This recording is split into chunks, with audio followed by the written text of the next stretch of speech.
Alright, what's going on, guys? Jacob over here with Megan from Twitter, at BrewCrewMegan. What's up, guys? We're watching the game together today, and it's not over yet, actually. Started off 10-0. Looked fantastic. Looked like it did literally every single week, the past 4 weeks, and with the pick six, it just fell apart. Like, this reminds me kind of the San Diego Green Bay game from last season, where we just couldn't do anything. It was just totally. It was off the bye week too, and it's a warm weather game, So it's just something happened with this team, Something snapped after that start, after that pick six. Everything just got wiped out. All the momentum got wiped out for the season, and I'm not nervous particularly about the Packer team going forward. I feel like this is a lot of what happened in this game was shooting yourself in the foot, but I mean, just so disappointing to see. I mean, the Bucks, I really still feel like the Packers are a better team than the Bucks, but I mean, it wasn't good today, and the Bucks defense was just swarming us all over. Aaron Rodgers had literally no time to throw. He got sacked 4 times today. Adrian Amos could have had an interception there, but he didn't go for it. But yeah, I mean, this is a pretty tough loss to take. Only the fourth loss in Matt LaFleur's time in fifth loss in Matt LaFleur's time in Green Bay. But any thoughts from you, Megan? Just an embarrassing overall performance. I mean, there's nothing even to say about it. It's just a complete failure on all aspects. The run was not there. Rodgers didn't have a great game, obviously, an interception and a pick six, so you know what, it just wasn't a good game overall, and I'm a little disappointed in that we were coming off the bye week and this is what happened. I felt like we had ample time to be healthy. Obviously, Adams was back, Clark was back, and we had ample time to prepare too, so I don't know what went wrong here. Yeah, I mean, I kind of agree. It's that something about the bye week. I remember when the bye week for the Packers, back in the early 2010s, Mike McCarthy era, the bye week was always a huge thing for the Packers, and they always came out looking amazing. But recently, the bye week for the Packers, every time we come off the bye, we end up losing for some reason. We don't look right. And Tim Boyle is now in at quarterback, so yeah, this game is officially over. But I mean, yeah, just a really, really disappointing game. I mean, it's not something, though, that I feel is, it eliminates the Packers from being contenders or anything like that. I mean, it was just honestly everything. Just a complete dud. What's the name of that physics term, where everything goes, everything that can go wrong will go wrong. I can't remember what the name of it. I don't know. Someone's law. God, I know the name, I just can't think of it. But that's pretty much what this game was. I mean, everything that could have went wrong. If Rodgers doesn't throw that pick six, we might win this game. I mean, that's just how it went. It's just everything that happened after that was just a complete and total collapse. And if I'm being honest, we play this game again, it's probably a much closer game. We might even win it, But it just kind of you pull one card out and everything falls over. And that's kind of what happened today. I also thought our defense wasn't really that spectacular. I mean, no turnovers again today.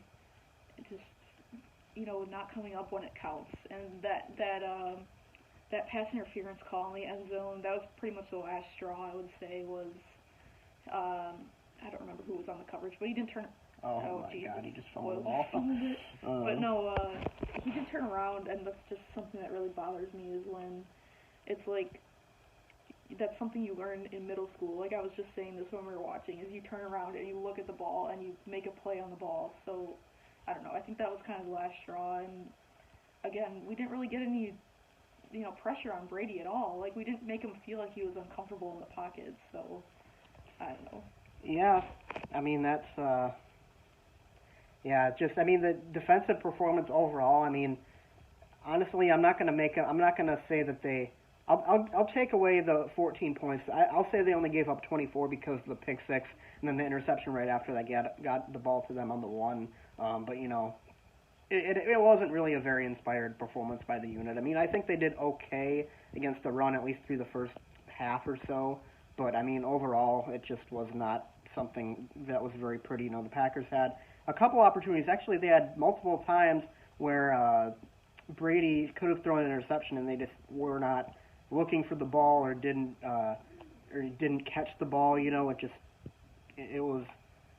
just wasn't. The defense just didn't seem alert. After the pick six by Rodgers, everybody just didn't seem. The entire team just didn't seem like they were like into it at all. It just like sucked the entire life out of them, and especially defensively, they were never the same after that. So. I mean, they started the game really well with those 3 and outs, but other than that, it really was not a very spectacular performance whatsoever. But, I mean, looking ahead to next week at the Texans, I mean, that's certainly a winnable game. I am a little bit concerned about how our defense will look. I mean, the Texans can put up a lot of points for sure, but offensively, I think it'll be a much better performance. I'm not really too concerned. Obviously, it being a road game and the fact that Houston will have fans there is a little bit concerning because this is the first game the Packers have played this year with fans. I don't know if it's a coincidence that the offense is struggling this bad. I mean, Tampa Bay obviously really good defensively, but the Packers have just been electric without fans in the stands, to mess with the signals or anything like that. And then here, the Tampa Bay crowd is 16,000, I think, but they were probably also pumping in crowd noise. So, they took out Brady at this point. It's Blaine Gabbert right now in this game. That's how unwatchable it is right now. But, I mean, yeah, it really, really rough. Not really sure what else to say about it. I mean, just got to forget about it and move on to the next game, really. I mean, you take away the 2 interceptions, though, it's 24-10 right now. It still might be within reach, but, I mean... I think the other thing that killed us, too, was our penalties. We were just really undisciplined pretty much all game. I mean, we had that 12 men on the field. That was kind of after the fact of it being within reach, but Tampa Bay had barely any penalties. Did they even have one at this point? Have they even had one? I don't think they did, no. So, and they were the most penalized team in the league coming into this game. They didn't commit one penalty. We had at least 5 or 6 for like 70, 80 yards. I mean, yeah, and then Tampa wins the turnover battle, and dominates the line of scrimmage. I mean, this was just pretty much a complete shellacking in terms of, those areas of the game that you usually look to when you're saying, oh, we need to do this to win. And the Packers didn't win the line of scrimmage like they needed to. They didn't take care of the ball. They didn't force turnovers. And, of course, the Bakhtiari injury doesn't help either. That's Bakhtiari injured as well. concerning. I mean, it's hard to imagine a worse possible outcome for this game at this point.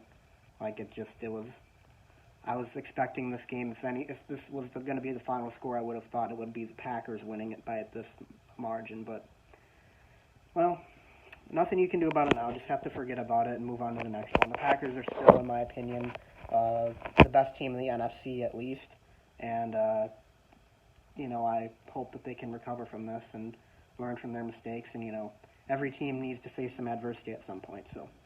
Anyways, guys, well, that's all I really got to say. You have anything else to add, Megan, at all? I don't think so. No? All right, well, go follow Megan on Twitter, though, at BrewCrewMegan, and on Twitch. Is it the same? Yep, same on Twitch, she streams Call of Duty, I believe, Modern Warfare. Yeah, pretty much every night. So go follow her there, and she might be making a YouTube channel soon. I'll promote it on my channel if she does. But in the meantime, guys, thanks for watching, and I'll see you next time. Go Pack, go.